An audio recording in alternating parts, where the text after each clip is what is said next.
Le sprinkler, Mimi. Ça veut dire quoi, valeur? La valeur, c'est le pourquoi on veut faire un travail, c'est le pourquoi souvent, c'est le pourquoi on est dans l'affaire. Fait que si ta seule unique valeur, c'est je veux faire plus d'argent, fine. C'est pas une bonne valeur, mais tu sais, fine. Au moins, tu sais pourquoi tu veux faire les choses. Tu es capable d'enligner tout ce que tu vas faire en disant est-ce que ça nous fait faire plus d'argent ou pas? À la limite, c'est transparent, puis c'est déjà staté. Exact. C'est déjà mieux Donc, que pas. Comme directeur des ventes, oui, c'est absolument ça ma valeur. Comme directeur RH, non, moi, je veux réduire le taux de turnover. Mais Comme ingénieur en informatique, moi, je veux réduire la dette technique qu'on a accumulée depuis très longtemps. Pour moi, la valeur, c'est ça. Donc, la valeur, c'est très différent d'une personne à l'autre, d'un département à l'autre, d'un temps à l'autre, des contextes internes et externes. Une brèche de sécurité. Histoire comme ça. Là. Soudainement, la valeur n'est plus de développer niveau feature, c'est de ne plus passer à TVA. Mais, tu sais, oui, tu as la valeur, là, puis tu l'as juste, mais tu as la première Non, couche. j'ai nommé 23 valeurs, moi, là. Oh, oui, non, mais, oui, mais c'est tout legit. Mais ça, c'est une première couche. Oui. Si tu creuses un petit peu plus, là, tu vas réussir à voir comment toutes ces valeurs-là s'emboîtent les unes des autres. Okay. Puis ce qu'il faut faire, c'est amener la direction de ton entreprise à se demander où est-ce qu'ils veulent aller. Sur tes départements, c'est OK. On sait où est-ce qu'ils veulent aller, on sait pourquoi ils veulent aller là. Qu'est-ce que nous autres, on peut faire dans notre réalité, dans notre traduction qui va livrer sur cette valeur-là, mais qui va faire du sens pour ce que nous autres, on veut faire? Quand tu dis nous autres, c'est qui ça, nous autres? Ben, la gang de sécurité, mettons. La gang de sécurité. Les développeurs, les chargés de projet et compagnie. Là. Mais si tu veux dire, écoute, on veut que nos acquis soient mieux protégés, parlons de sécurité, puis que nos clients soient mieux protégés parce qu'on ne veut pas être à TVA. Ne pas vouloir être à TVA et pas ta valeur. Ben, si c'est ça, c'est parce que... L'idée, c'est une anti-valeur. Tu veux créer ce plus de sécurité-là. Ben là, ton département d'ingénierie doit réfléchir à ça, voir comment est-ce qu'il va tout ce qu'il va bâtir va être plus sécuritaire. Ton département en cybersécurité doit regarder est-ce qu'on est capable de répondre assez rapidement. Est-ce qu'on sait s'il y a des gens qui sont dans nos systèmes? Est-ce qu'on connaît nos vulnérabilités? Tes gens en ressources humaines vont dire OK, ben là, il faut que j'embauche des gens qui ont une compréhension de la cybersécurité. Okay? Fait que tout le monde est capable, dans son propre contexte, de s'enligner vers la valeur du dessus. Mais tu parlais tantôt un ingénieur qui veut réduire sa dette technique. Bien, souvent, si ton but, c'est de sortir quelque chose de nouveau, d'attaquer un nouveau marché ou tout ça, tu vas avoir des risques. Puis plus tu as une dette technique, plus tes risques sont élevés. Fait que c'est possible que ton ingénieur, lui, soit rendu à dire, bien, écoute, on veut travailler vers ta valeur, mais avant de rentrer plus de risques, on aimerait réduire notre dette technique pour qu'on puisse atteindre ce que tu veux plus rapidement, plus efficacement, puis sans risquer de tout débâtir notre machine, pour utiliser un langage propre. Donc, c'est vraiment... C'est pas le temps d'utiliser un langage propre, là. C'est le moment de... T'es quand même sur le sprinkler, là. Question pour vous, dans ce que tu décris, puis là, je voyais apparaître en moi un PO. Là. Le PO, c'est de communiquer la valeur, puis de la rendre visible, puis etc. Comment qu'on l'aide, ce petit monsieur-là? Parce que clairement... C'est pas facile, là. Il manque une clé à quelque part. Là, il en manque plein de clés. Moi, ce soir, je vais challenger le concept de valeur. J'étais un grand croyant à la valeur d'affaires, puis les earned value management, puis c'est des valeurs, puis les value streams. Puis là, bordel de merde. Ça change continuellement. C'est volatile, c'est voire même subjectif. Absolument. Ouais. Mais on va te simplifier ça. Nous autres, on écrit la valeur, que tu es capable de savoir si c'est une valeur qui a du bon sens. Ça doit être quelque chose que tu veux augmenter ou réduire. Il peut y avoir des exceptions, mais de façon générale, si tu as un ou l'autre, c'est pas pire. Puis tu es capable de le mesurer. Ce qui est super important, parce que quand ta valeur est « ben mon gut feeling me dit que je pense que c'est rarement bon. Okay? Quand tu es capable de le mesurer, tu dis « on est ici, c'est là qu'on veut aller », puis que tu comprends le pourquoi c'est un avantage d'aller vers là. Puis pas juste pour dire, ben si on veut faire une feature de plus, on peut attirer plus de monde. Ta valeur n'est pas là. Spécifiquement, ta feature ne peut pas être ta valeur, okay, si tu construis un logiciel. Là, okay? C'est qu'est-ce que tu veux atteindre avec ta feature.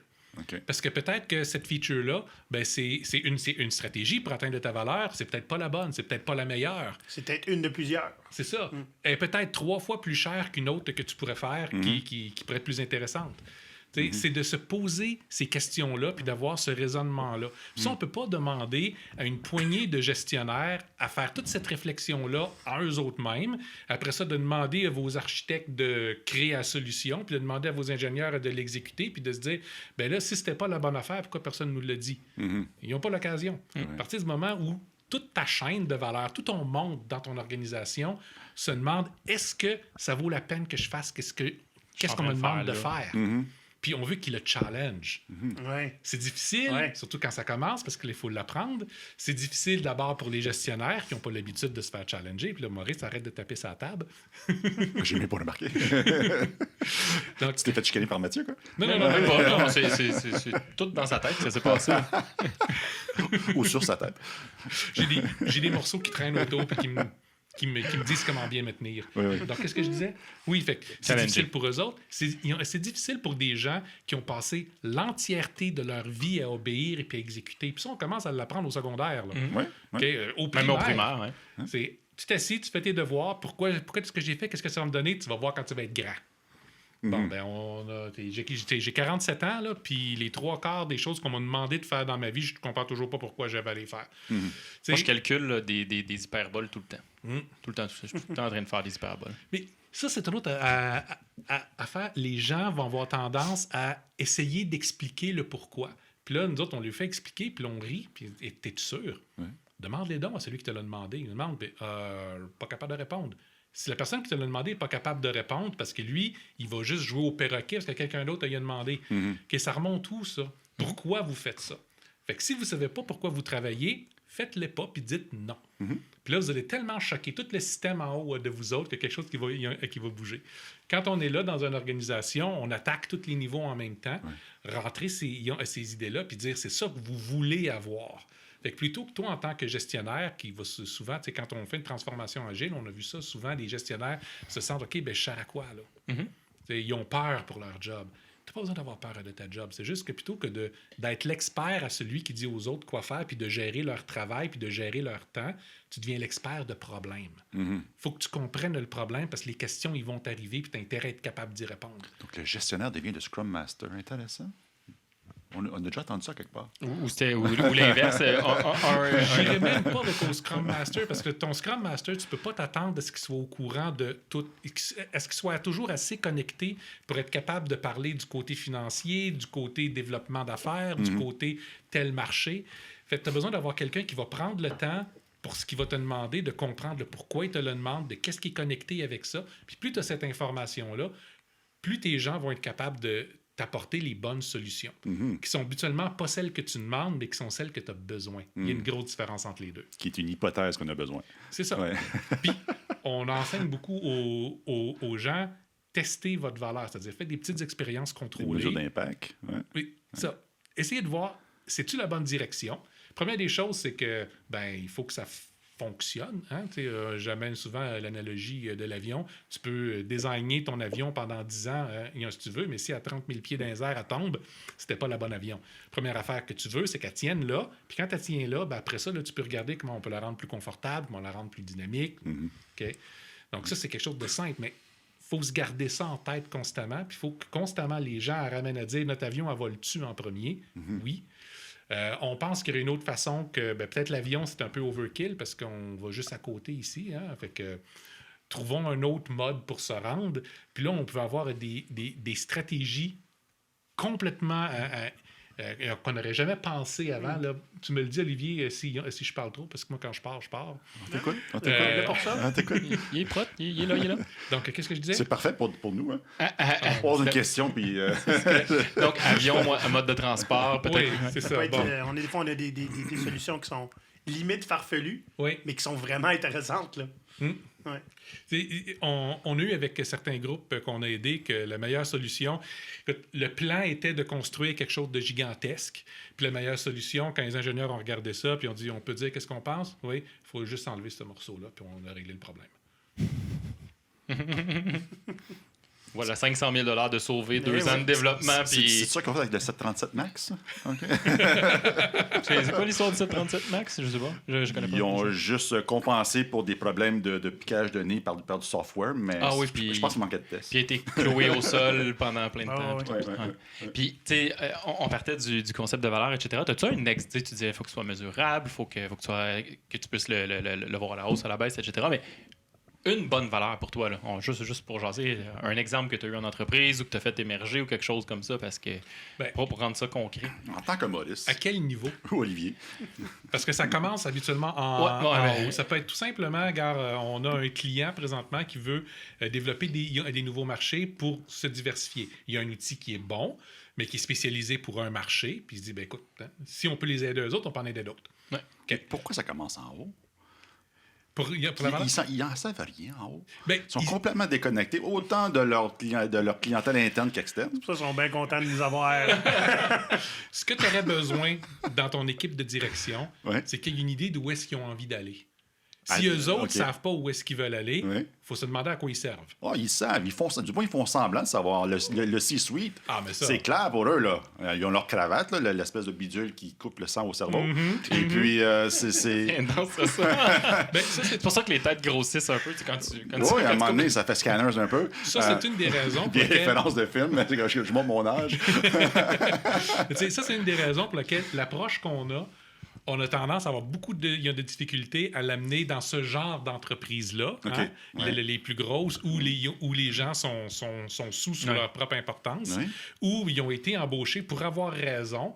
Ouais. Puis, à ce moment-là, tu sais, ben, ils seront pas prêts à changer quoi que ce soit. Puis Mais des oui, c'est pas à exemples, il y en eux a autres d'avoir plein. à là. changer. C'est fou. Il y en a plein. Les BlackBerry, les Nokia, les Sears, les Blockbusters. Il y a une trollée de C-suite qui disait voici la direction où on va aller, puis c'est ça qu'on va faire, puis voici la vision, puis good, on y va. Souvent, le problème avec Ouais. ça, c'est qu'ils disent c'est quoi la stratégie que je veux faire pour aller où que ce soit que je veux aller. Puis le problème, c'est qu'ils demandent la stratégie. Il n'y a pas le qu'est-ce qu'on veut faire en arrière. OK, la raison pour laquelle on veut explorer ce nouveau marché-là, la raison pour laquelle on veut faire ce revirement d'entreprise-là. Sans avoir cette raison-là, tu ne peux pas avoir ton équipe qui va réussir à s'enligner en arrière et puis te la livrer. Tout ce qu'ils peuvent faire, c'est exécuter ton plan. Puis, ben, tu as intérêt à avoir raison avec ton plan. Ce qui est rarement le cas. Si je te dis co-création de valeur, Ça, c'est super important aussi. oui, pouvez-vous élaborer là-dessus un peu? Ben oui. Non, hey, c'est une question fermée. C'est une question fermée, là. Quand Eric fait ça, c'est rare, mais deux, faut que tu joues au ping-pong avec. C'est important. Excusez-moi. Fallait que j'embarque. Mathieu, je suis pas en coaching. Là. Hein, t'as vu? Ben, C'est la façon de m'en sauver. J'avais besoin, excuse-moi. Fallait que j'y aille. mais je dis oui, on peut le faire parce que avec le modèle qu'on apporte basé sur le discours de valeur, qui est un discours que tu vas avoir au travers de l'organisation. Hein, parce que là, tu n'as plus besoin d'avoir à traduire. Tu vas le traduire pour toi, le où est-ce que tu es, mais tu as toujours la valeur au-dessus que tu as à servir. Donc, on comprend les mêmes choses de la même façon. Ouais. L'important est là. Comme la valeur vient du haut, ben, le désir d'aller en quelque part vient du haut, puis les stratégies viennent du bas. Tu n'as pas le choix, il faut que ce soit co-créé. Comme tes équipes d'exécutants, que ce soit ceux qui sont dans le bas de l'échelle ou plus au milieu, ou ont besoin d'une certaine autonomie, il faut pouvoir leur donner. Puis pour leur donner une autonomie, c'est pas un chèque en blanc. Là. Okay, là, tu vas avoir le chaos, le monde va partir dans toutes les directions, c'est pas ça que tu vas avoir. Il faut que tu crées un bon cadre. Puis ton cadre, lui, il va toujours être co-créé. Avec Fait que là, on des parle contraintes claires. Exact. puis ouais. des contraintes, des ressources, tout ce que tu as besoin pour mener ta mission à Hey, bien. Olivier, il a dit ressources. Ouais, mais il parle des outils. Ah, ouais, je m'en doutais. Il parle de dollars, de serveurs, de temps, J'ai tout mon là. gars, Puis de vieux fax. des vieux fax. Ça. Ça prend des vieux fax. Les hôpitaux sont encore avec des fax aujourd'hui. Eh oui. C'est pratique, ça s'efface, mais tranquillement. Ça s'efface. Quand tu imprimes un fax, non? Oui. Surtout les fax thermiques. Thermo, Là. machin, Ouais, c'est merveilleux. En tout cas, oui, non, parenthèse. Co-créer. Fait que c'est ça. T'as la base de ta valeur qui va être là. Comme elle va être questionnée par tout le monde en dessous, constamment, ben, veux pas, elle va être raffinée en co-création. Puis après ça, ben, ton sandbox, il va être créé en co-création. J'ai des ressources, j'ai du temps, j'ai des contraintes, voici, je vous les donne. Puis là, ben, tu as ton équipe qui va dire, OK, mais on a des besoins. Voici qui sont nos besoins. Si tu n'es pas prêt à les mettre, ben, il faut qu'on trouve une autre stratégie. Donc, tout ça est co-créé. Puis on l'a, ben, je veux dire, on en parle, mais on a présentement un excellent client. C'est super le fun à voir aller. Oui. C'est le fun parce qu'ils veulent changer, mais tu vois que le changement, ça se fait pas du jour au lendemain. Hein? Non. Ils travaillent fort. Mais tu sais, par exemple... Mais il travaille fort à partir de l'équipe de direction, Oui. puis à partir du bas aussi. Fait que là, Oui. là le clash est en train de se faire. Les gens sont en train de changer leur façon de penser puis leur façon de parler. Puis ils apprennent à travailler ensemble. Selon vous, la culture dominante de l'organisation où vous êtes présentement, ça ressemble à quoi? Plus contrôle, collaboration? Plus collaboration. OK. Ouais. Avant Ça, qu'on ça part arrive- bien. Oui, mais Trop facile. avant qu'on arrive, il y avait une intention de collaboration, Ah, OK. mais dans la pratique, ça restait du contrôle. OK. Pour divers types de facteurs. Ils C'est savaient pas pas parce que les comment, gens n'ont pas la etc. tête à la bonne place, Ouais. mais tu sais, ils ont des besoins, ils ont de la pression, puis les mauvais réflexes arrivent. Ouais. Les gens qui ont déjà fait le travail, qui ont été promus plus haut, arrivent, ben, écoute, ça nous prend une stratégie, voici la stratégie. Donc, le contrôle était valorisé à ce moment-là. C'est Donc, ça. une culture de contrôle à ce moment-là. Oui. Ouais, ouais. Mais avec le cœur à la bonne place, Oui, ce qui est quand même pas ce qu'il faut. Ouais, ouais. Mais là, on est Ouais. en train de pouvoir les amener où est-ce qu'ils veulent être. Mhm. Puis c'est ça qui fait la grosse différence. Puis c'est à ça que les costumes de pirates servent. Mhm. C'est quand les gens ils viennent à nous chercher, c'est parce qu'ils veulent ça. Mhm. Ils veulent pas quelque chose de faire semblant. Ils veulent pas juste cocher une case, on a essayé, puis bon, ça marche pas. Hein? Ben, écoute, on nous invite pas mal la star à tous les meetings des CEO, VP puis toute la patente parce qu'ils veulent ils veulent qu'on les ramène dans le droit chemin. Puis c'est intéressant, as-tu vu, tu parlais de co-création. On avait dans une salle de meeting Teams, hein, plein de super gens, super le fun, qui trouvent ça super drôle de travailler avec des pirates et qui sont en train de, essentiellement, vouloir décider de l'avenir de plein de monde en dessous. Puis une couple de fois, il fallait qu'on se fasse, ben, demandez-leur. Demandez-leur ce qu'ils veulent. Ils parlaient des nouveaux bureaux. Les avez-vous parlé? Ils ont déjà essayé de faire quelque chose. Ça n'avait pas marché, le monde n'avait pas aimé ça. Ouais. Ils n'auront pas demandé. Mhm. Et que ça a pris quoi? Une rencontre d'1 heure Ouais. pour qu'ils changent leur fusil d'épaule complètement. On va aller leur demander ce qu'ils veulent. On a une bonne idée de ce qu'on veut de nous. Puis ils vont pitcher, genre, comment est-ce qu'on va faire ça? Les employés. C'est eux autres qui vont vivre dans le nouveau bureau. Tu sais? Ouais. Puis, écoute, l'illumination de se rendre compte que, hey, c'est pas à nous 7 de décider de l'avenir de 200. Hein? Mhm. Hein? On Puis là, peut jouer un rôle, mais... Ouais. Puis là, ça, c'est une entreprise petite, moyenne taille. Ouais, c'est ça.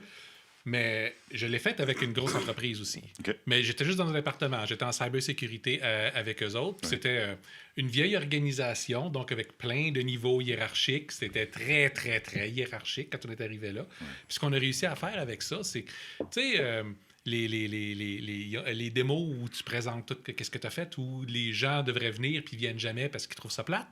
Bon, ben là, on s'est retrouvés, on avait tout le monde, du VP jusqu'aux développeurs qui étaient dans la même pièce en même temps, OK. puis qui se parlaient d'égal à égal parce qu'ils parlaient le même langage.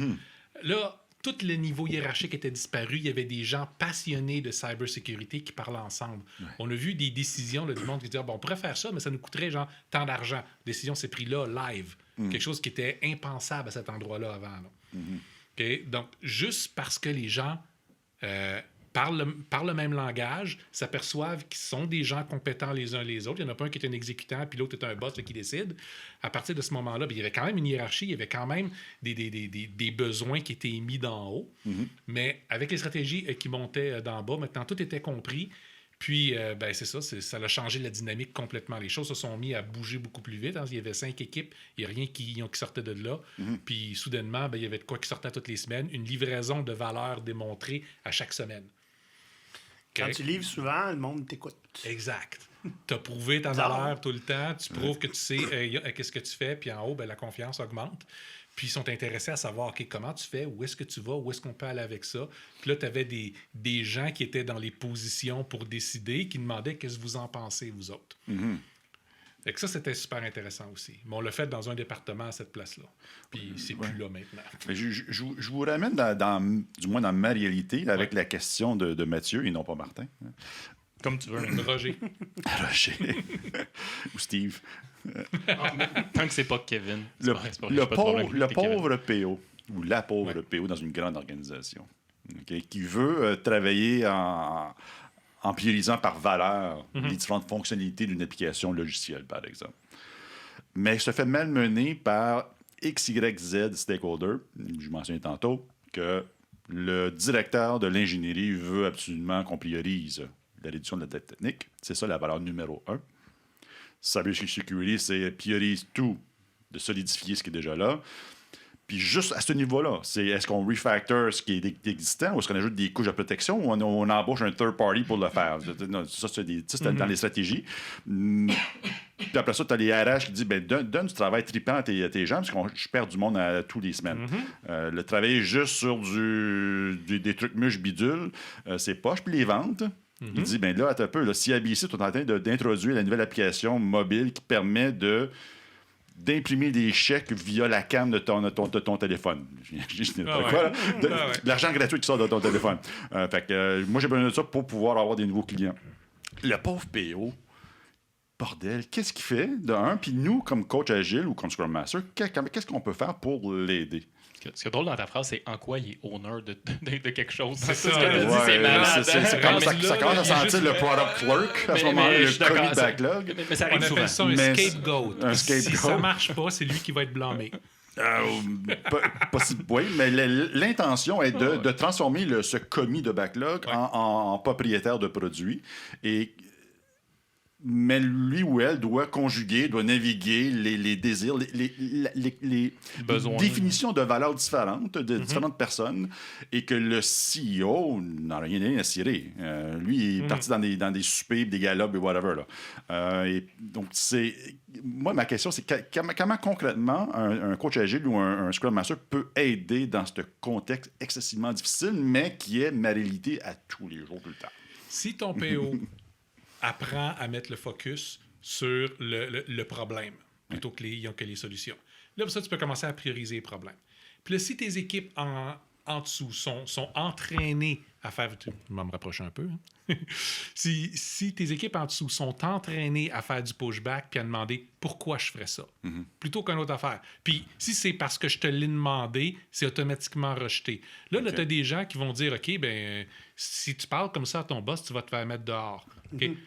Je sais pas, mais surtout si on parle dans le logiciel, avez-vous essayé d'engager des développeurs là, ces temps-ci? C'est excessivement difficile. Des six-packs de développeurs n'a pas au dépanneur, c'est ainsi. Fait que ça, quand les développeurs sont conscients de ça, ils peuvent avoir un peu plus de facilité à faire un peu de pushback. Je ne gaspillerai pas le salaire que tu me payes à faire quelque chose qui n'a pas une valeur tangible et immédiatement consommable. Je t'ajoute une couche de complexité. Vas-y. Je le fais parce que je sais que tu es capable.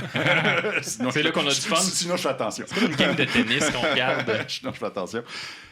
Toutes les définitions différentes, voire même des fois contradictoires de valeurs, sont tous valides. Oui. Sont tous le pourquoi. Pourquoi qu'on réduit la dette technique, pourquoi qu'on ajoute un nouveau feature, pourquoi qu'on ajoute des niveaux de sécurité, c'est tout à fait super valide. Absolument. Et le PO n'est... En quoi il est capable d'arbitrer ces différentes... Tu peux pas tout faire en même temps. OK. Ça, c'est clair. Tu veux que tes équipes soient le plus focusées possible pour réussir à livrer une valeur à court terme qui soit immédiatement consommable. Une valeur devrait être immédiatement consommable. Une valeur devrait être immédiatement consommable. Ce qui veut dire, je fais un petit morceau, puis dans 6 mois, on va faire de quoi avec? Fais-les pas là. Fais-les dans 5 mois et demi. OK? Fais quelque chose que tu vas pouvoir mettre en application tout de suite. Livre ta valeur à court terme. Okay, on voit habituellement en Scrum, on fait des sprints de 2 à 4 semaines. Les ancêtres font encore du 4 semaines. Tout le monde font du 2 semaines. Habituellement, nous autres, on les ramène à livrer de la valeur à toutes les semaines. Toutes les semaines. Pas des grosses affaires. C'est une chose à sortir en tant qu'équipe. Sortez juste une affaire. Mais il faut que ce soit sorti. Il faut qu'il y ait une valeur qu'on puisse capitaliser dessus tout de suite. Il faut que ce soit immédiatement consommable. On a un bon podcast sur le Kanban, s'il vous plaît, allez voir ça. Oui, oui, effectivement. On utilise Kanban, on utilise le story mapping beaucoup pour réussir à organiser les différentes couches de valeur qu'on va faire. Fait que quand tu as plusieurs types de stakeholders, puis il faut que tu les manages, tu te dis, OK, ton affaire, c'est urgent. C'est urgent, j'en avais besoin hier. Je te livre dans 3 semaines. C'est trop long, mais tu vas l'avoir dans 3 semaines. Bon, OK, fine. Parfait. Tu préférais-tu l'avoir dans 2 semaines? La seule affaire, c'est que là, il faut que je priorise ton affaire à toi pour cette semaine. La semaine prochaine, on fera la tienne. Un petit morceau qu'on va passer au prochain. Tu coupes d'un test, puis c'est tout rentre. Ah, OK, excuse. Pelleté par en avant. La qualité en général, là, tu peux... Ça, c'est une des affaires. À chaque fois qu'on va en Tu viens quelque de part l'allumer, là. où il y a des gens qui vont créer quelque chose, puis après ça, il y a des gens qui vont le maintenir, OK? tu règles 50% de tous tes derniers problèmes si c'est la même gang Ouais. qui ont à gérer leur propre marde. OK? Et qui vont s'arranger pour faire de la qualité là. Comment produire des nouvelles features si j'ai tellement de merde à gérer? T'as un peu. Ça marche plus, là. Ben, t'as juste à pas en faire. Ah, OK. C'est- J'ai fait des bugs aujourd'hui. Pourquoi t'as fait des bugs? L'idée, c'est il faut arrêter de voir nos équipes d'ingénieurs ou de développeurs comme des gens qui sont juste là pour livrer un plan. OK? Comme ça, le plan ne leur appartient pas. Honnêtement, ils s'en foutent. Là. Tout ce que tu fais, c'est que tu crées un environnement dans lequel tu as des mercenaires. Puis tes mercenaires sont là parce qu'ils sont payés, puis parce que la job n'est pas si pire. Puis quand ça va changer ou que quelqu'un va leur offrir plus, ils vont faire « ciao, bye ».